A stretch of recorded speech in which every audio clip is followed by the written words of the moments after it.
Này bây giờ bắt đầu hút độ.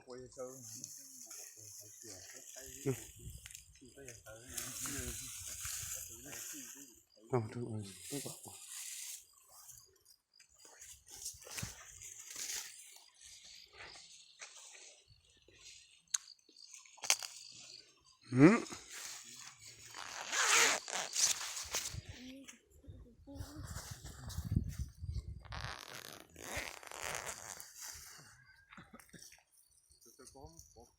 Thế sẽ có em bói xa đột đây rồi. Cho phát từng từ đi.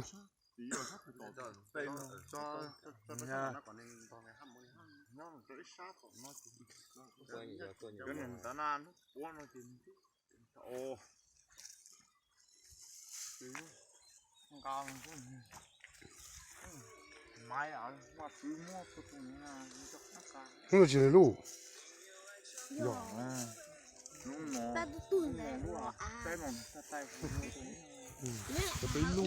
Cho tôi vô đi nữa.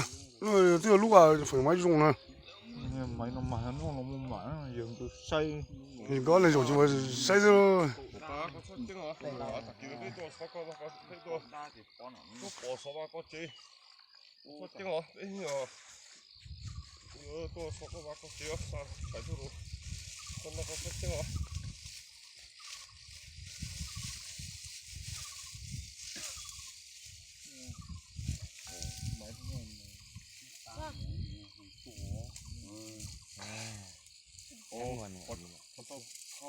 Nhớ nó.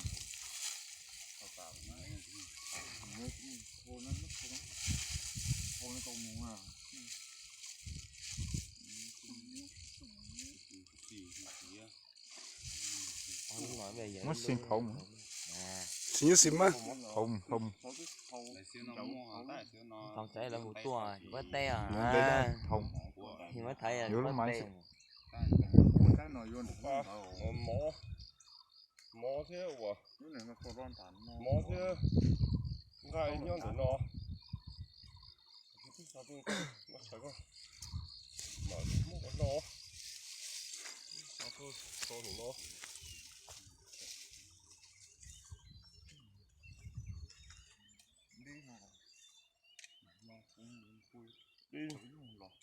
Đi chỗ mùa nhá nó. Wow. Chữ nhá để nó. Đi chỗ mùa cho để nó. Thật kỳ nó coi. Sao tôi để nó coi. Thế rồi mua được con no. Có lúc mai tôi cho nó hơi. Và khẩu xí. Nó cứ chỉ cho nó đi. Chỉ sợi sợi thôi. Khó cực chứ. Cho tôi hiện tuổi. Khó. Cảm thấy.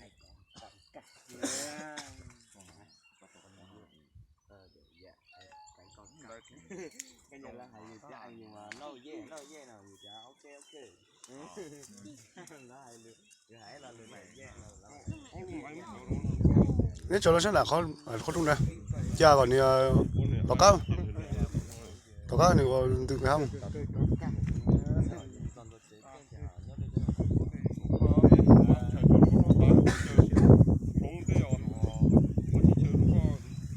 Bỏ tổ con này, cho bỏ đấy mà, bỏ tao đi.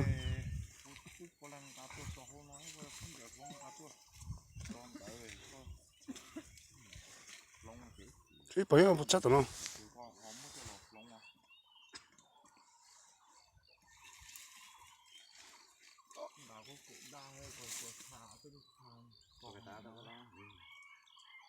Cho bỏ cái đấy xuống. Sắp tới một tổ xuống một tổ.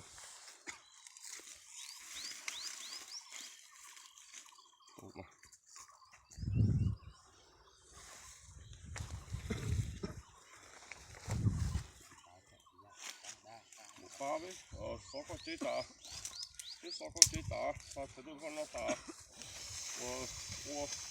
cái chơi đầu ô cá chua, coi hiếu bỏ thử cái chơi đầu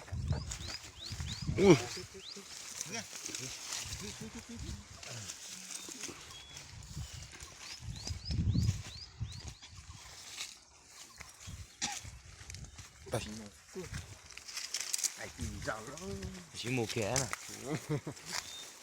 chúng ta nó Rồi dặn nó vô tài